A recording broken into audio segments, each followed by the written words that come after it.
Bonjour à tous. Aujourd'hui, je vais vous parler du capteur RP-C18-3ST et surtout l'idée de l'application que je souhaite en faire. En fait, j'ai découvert ce capteur grâce à Bertrand, électrobidouilleur, dans sa vidéo EB-640.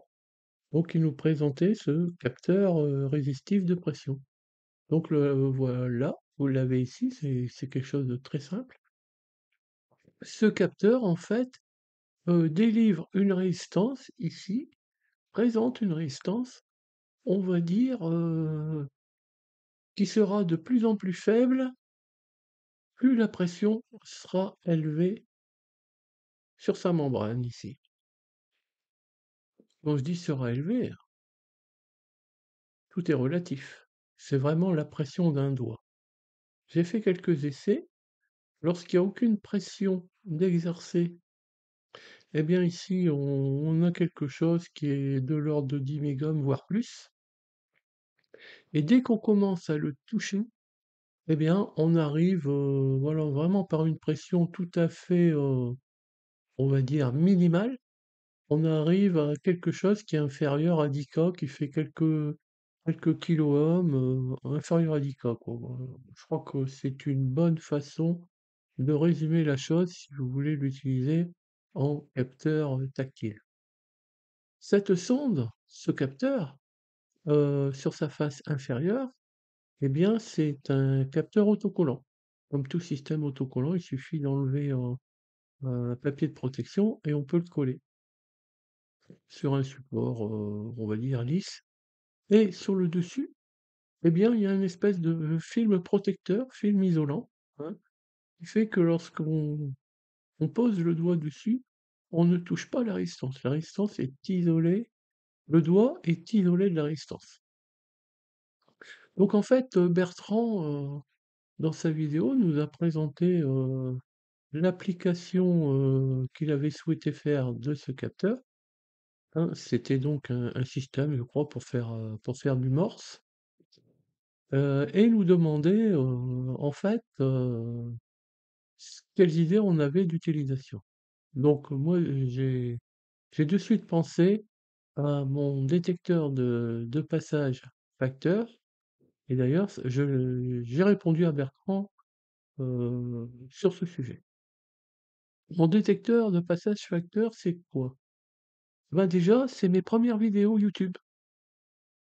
Vous allez voir les différentes vidéos, je vais les énumérer en description de cette vidéo. En quoi il consistait? Eh bien, il consistait, faut savoir qu'il y a à peu près 20 ans, j'ai fabriqué ma boîte aux lettres moi-même. Pourquoi? Parce que je voulais une boîte aux lettres traversant. Donc j'ai un mur qui est épais, il doit faire 40 ou 50 centimètres, je sais plus très bien. Et donc j'ai fait une espèce de tunnel en béton, et je l'ai posé et j'ai creusé le mur et je l'ai posé à l'intérieur. Et j'ai posé de chaque de part et d'autre, des portes de boîtes aux lettres normalisées. Donc par exemple, à l'extérieur, le facteur a accès à une porte tout à fait normalisée, une porte qui peut s'ouvrir, donc il a le pass et qui comporte un volet ou clapet, ça dépend comment on appelle ça. Et j'avais décidé, de ne pas mettre de fin de course et donc c'était la différence de luminosité par ouverture de la boîte ou du volet qui détectait qu'il y avait une intervention du facteur. Et ça, je peux vous dire, ça fonctionnait qu'un phototransistor. Bien entendu, il faut supposer que le facteur passe la journée, pas la nuit. Ça fonctionne très bien. Et j'avais un système un peu comme celui-là pour interroger depuis l'intérieur, si le facteur était passé. Et donc c'était en fait juste, la résistivité du doigt entre le plus 5 volts et la guette d'un MOSFET qui faisait, cette fonction. Ça fonctionnait très bien. Vraiment, j'étais vraiment content de ce détecteur de passage facteur. Je vous invite vraiment à aller regarder les vidéos. Mais ensuite, en faisant quelques essais, j'ai remarqué qu'avec certaines personnes, je ne sais pas si c'est la façon dont elles étaient habillées, le type de peau, qu'elles avaient, les chaussures qu'elles avaient, d'où elles venaient, et cetera. Mais c'était toujours à peu près les mêmes. Elles me faisaient péter de temps en temps mon MOSFET. Donc les MOSFET, on sait qu'ils sont sensibles, notamment sur leur guette, à l'électricité statique. J'ai supposé que c'était ça. Donc j'ai hésité à monter ça sur mon mur en me disant que si c'est pour remplacer les MOSFET tous les 15 jours, c'est pas la peine et je trouverais bien une solution. Et bien la solution, voilà, grâce à Bertrand, je l'ai trouvée et on va faire quelques essais. D'abord les premiers schémas. Premier schéma, j'ai fait ce schéma-là. Donc je réutilise le même MOSFET que j'ai l'habitude d'utiliser. Donc qui est le BS170. On peut regarder très rapidement ses caractéristiques. Vous voyez, bon, c'est un petit MOSFET, hein, voilà, en montage TO92. On peut agrandir un peu. Voilà. Alors, moi, je l'utilise en TO92. Hein. Bien sûr, vous pouvez l'utiliser comme ça. Donc, c'est un MOSFET de canal N qui peut supporter des tensions dans la source de 60 volts, pas de problème, on est alimenté en 5 volts, qui peut supporter de manière continue un courant de drain de 500 mA, oh, pas de problème, on est largement en dessous de ça.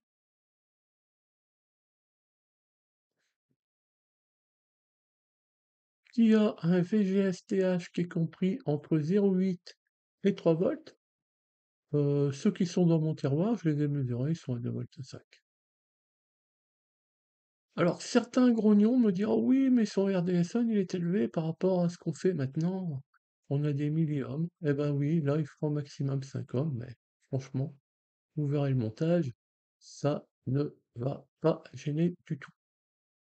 On revient au schéma.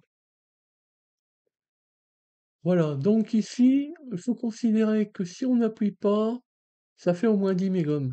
10 mégohms, ici, j'ai mis 390K. Donc 10 mégohms 390K, le pont diviseur, il est vraiment en défaveur d'avoir un VGS-TH supérieur à 2,5 V. Hein. Donc si on n'appuie pas, le MOSFET ici est bloqué et donc je n'alimente pas derrière. Si on appuie, eh bien on va avoir quelque chose qui sera inférieur à 10K. 10K par rapport à 390K.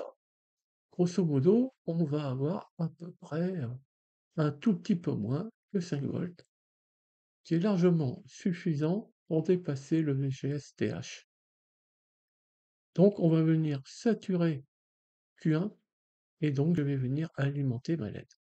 Bon, le petit condensateur ici, il est là pour avoir on va dire, pour avoir quelque chose de pas trop bref. Hein, voilà. Voilà, j'ai déterminé expérimentalement, j'ai beaucoup de 100 nanos dans mes tiroirs et ça marche très bien avec ça.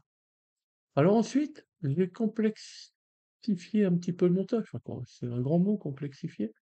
J'ai rajouté un élément. On va aller voir le schéma. Voilà, j'ai rajouté un buzzer. Bon, bah, c'est le même principe et vraiment, ça fonctionne très bien. D'ailleurs, nous allons aller voir de suite le fonctionnement en réel. Quand vous verrez, j'ai encore ici, je n'ai pas mis le condensateur, je crois, et j'ai encore ici une résistance de 47K que j'ai augmenté depuis, non pas parce que ça fonctionnait plus mal, mais c'était pour assurer mes arrières. Hein. Je me suis dit, si c'est un enfant qui vient appuyer, il va appuyer moins fort, on va peut-être diminuer moins la résistance. Donc il faut qu'on ait un rapport qui va dans le bon sens. Donc j'ai augmenté ici. Je suis passé à 390K au lieu de 47K, mais ça marche pour l'instant de la même façon. Allez, on regarde la démo. et ensuite on va revenir au troisième montage.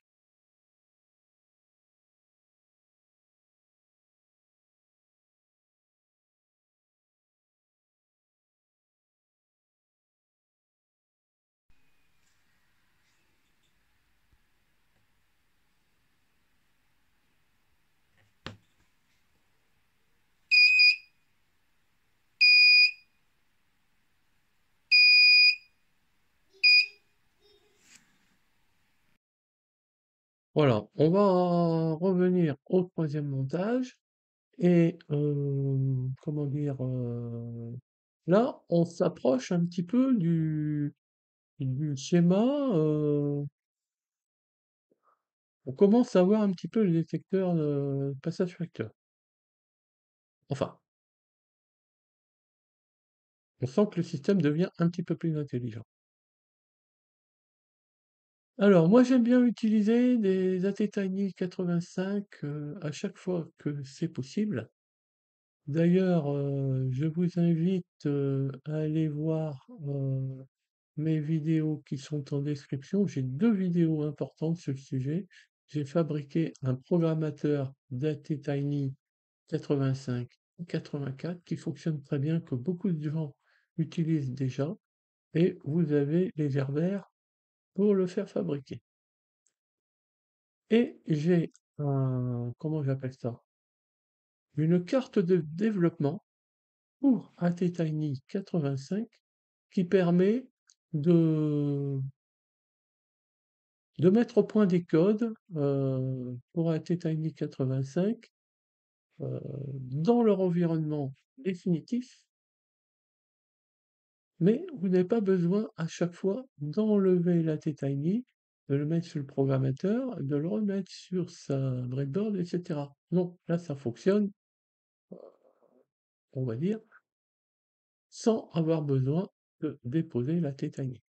Voilà, vous avez les deux vidéos en description de cette vidéo, justement.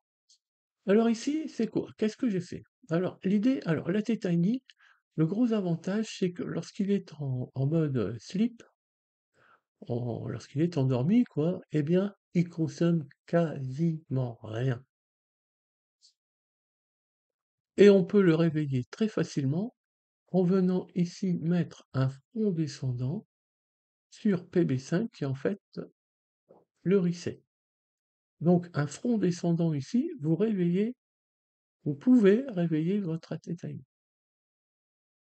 C'est ce que j'utilise ici. Alors bon, j'ai branché un buzzer et j'ai branché une LED. Et ici, on retrouve le fameux montage où on va venir saturer le transistor lorsqu'on va venir appuyer ici. En saturant le transistor, il faut savoir qu'ici, on est en fonctionnement, on est à peu près à VCC, un peu moins. Voilà. Et donc, en venant ici saturer le transistor, on tire vers le bas, ça nous fait un pull down, quoi, hein. On tire vers le bas le potentiel de PV5 et le système le reconnaît et se réveille. Alors là, il est prévu pour se rendormir. Voilà, en fait, l'idée, c'est lorsqu'une action a eu lieu, soit par le facteur, on ne le voit pas encore dans ce schéma, soit par, on va dire, le propriétaire, la personne qui est à l'intérieur de la maison, eh bien, lorsque cette action a lieu, le système vient donner des informations et puis il dit: «C'est bon, j'ai fait mon boulot, je me rendors, j'attends qu'on me réveille, soit le facteur, soit le propriétaire». Voilà, ça marche très bien et je peux vous dire que la consommation au repos, on peut pas dire qu'elle est nulle, mais on pourrait presque le dire. Vous verrez tout à l'heure dans la démo. Donc nous allons passer à la démo du système avec ATtiny et vous verrez que vraiment ce capteur de pression peut très bien servir dans, dans pas mal de petites applications domestiques utilisant un ATtiny 85 voire 84, et devant se rendormir et se réveiller parfois.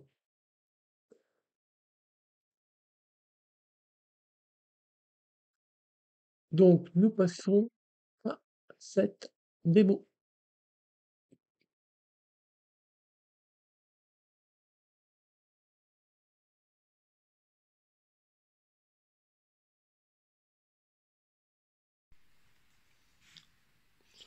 Donc ici, je vais démarrer le système, ou plutôt le réveiller. Je vais appuyer ici. Surveillez bien les consommations. En fait, au début, je vais faire clignoter, plutôt activer le buzzer plusieurs fois. Ensuite, je vais alimenter la LED bleue. Au bout d'un certain temps, le système estimera qu'il m'a donné ces informations et il va se rendormir. Donc, pour se rendormir, il va faire clignoter la LED bleue, puis faire une activation du buzzer un certain temps, et puis il va s'endormir. Alors là, regardez bien les consommations en cours. Après, je vais devoir changer de calibre pour que l'on puisse voir la consommation en mode sleep lorsque le système est endormi. C'est parti.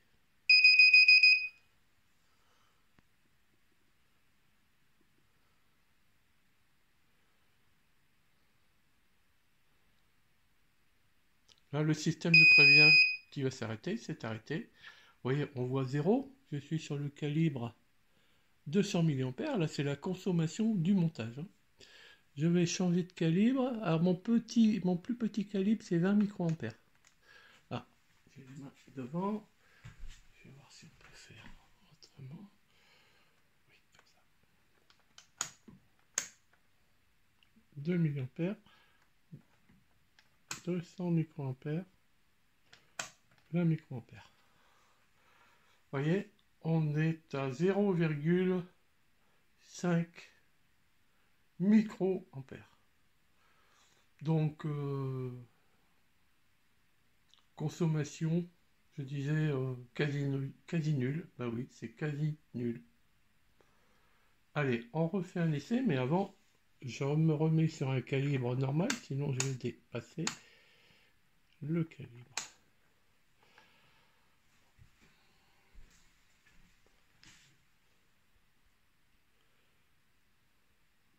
J'appuie. En fonctionnement.